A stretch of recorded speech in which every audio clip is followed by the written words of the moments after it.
যে আওয়ামী লীগের নৈতিকভাবে রাজনীতি করার কোনো অধিকার নাই।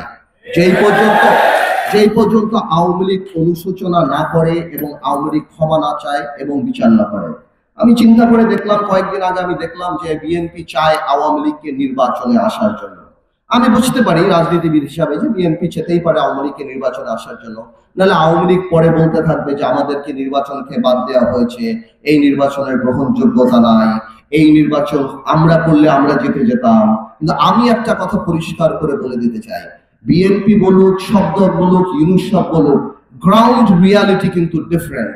যেখানে আমার ভাইদের যেই যেই ডিস্ট্রিক্টে যেই যেই গ্রামে 5ই অগস্টে বা এই 17 বছরের রক্ত ঝরেছে, আমার ভাইদের লাশ গিয়েছে, ওইসব জায়গায় আওয়ামী লীগের ক্যান্ডিডেটেরা যা ভোট চাওয়ার মুখ রাখে না, তাদেরকে কেউ ভোট যেতে দিবে না।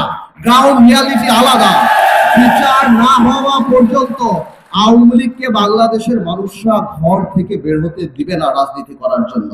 যদি অনুশোচনা না থাকে, যদি তারা মানুষের কাছে ক্ষমা না চায়। কিন্তু ইদানিং কয়েকটা বক্তব্যে দেখলাম ক্ষমা তো দূরের কথা। আরেকটা কথা আমি জিজ্ঞেস করতে চাই আওয়ামী লীগের, মানে পলায়িত আওয়ামী লীগ, এখন তো লোকাল আওয়ামী লীগ জিজ্ঞেস করতে হবে, যারা পালায় আছে তাদেরকে জিজ্ঞেস করতে হবে। আমি জিজ্ঞেস করতে চাই, আপনারা ইউনুস সরকারকে গালি দিচ্ছেন, আপনারা বলছেন এই হত্যা ইউনুস সরকার করেছে, আপনারা বলছেন আমরা অবৈধ, এই সরকার অবৈধ, তাহলে আপনারা অবৈধ সরকারের অধীনে কিভাবে নির্বাচনে অংশগ্রহণ করবেন? তাহলে আপনাদের মেনে নিতে হবে।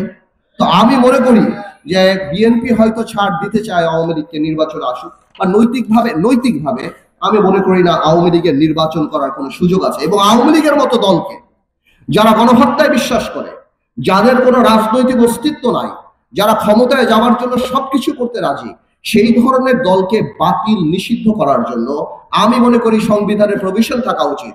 এটা আমার কথা না, জার্মানি কনস্টিটিউশন আর্টিকেল 21 এটা আছে, political party loses it's integrity, it's character.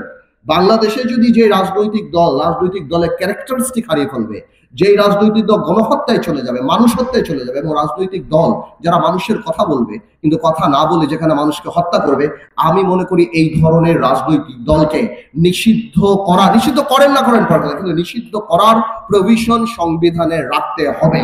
না হলে এরা আবার করে সামনেও আবার এই ধরনের রাজনৈতিক দল সামনে চলে আসবে। আমি আরেকটা প্রস্তাব দিতে চাই।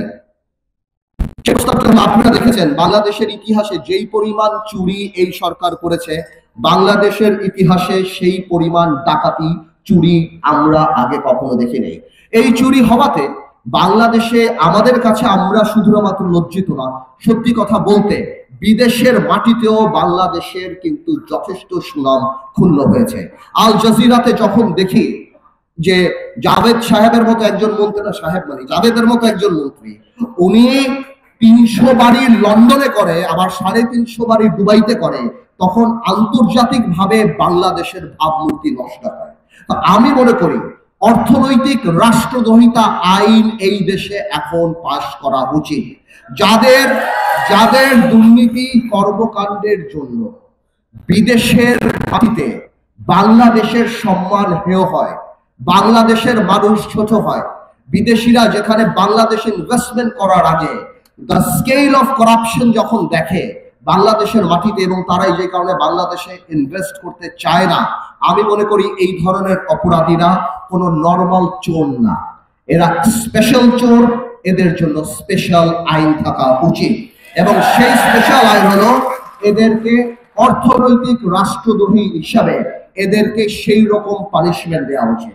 শুধুমাত্র বিদেশের মাঠে না, দেখেন কিছু চুরি আছে, আপনি ভ্যাট চুরি করছেন, ট্যাক্স চুরিকে, কিন্তু কিছু চুরি আছে when you steal the heart of the people। যেমন আপনি ইলেকট্রিসিটি ক্ষেত্রে যখন চুরি করেন, আজকে আজিজ খান বাংলাদেশি টাকা নিয়ে যে সিঙ্গাপুরে বিলিয়নিয়ার হয়ে গেছে, আজকে এস আলম দাবি করছে উনি সিঙ্গাপুরি নাগরিক। তার মানে বাংলাদেশের 10 লক্ষ কোটি টাকা এতদিন চুরি করছো, ওই সময় তুমি বাংলাদেশি নাগরিক ছিলা, আজকে যখন আমরা কিছু করছি এখন তুমি সিঙ্গাপুরি নাগরিক হয়েছেন। এরা রাষ্ট্রদ্রোহী, এদেরকে একাধিকবার ফাঁসি দেওয়া দরকার, কারণ এরা টাকাও চুরি করছে, এরা রাষ্ট্রের সিস্টেমও নষ্ট করছে। এই যে দরবেশ 30 লক্ষ মানুষকে শেয়ার মার্কেটে বাংলাদেশের মিডল ক্লাস ইকোনমি ধ্বংস করে দিয়েছিল। তো আমি মনে করি অর্থনৈতিক রাষ্ট্রদ্রোহিতা আইন অবশ্যই থাকা উচিত সংবিধানে, যাতে করে এরা বুঝে যে আগামীতে এদের রাষ্ট্রদ্রোহিতার জন্য এদের বিচার বাংলাদেশের মাটিতে হতে পারে।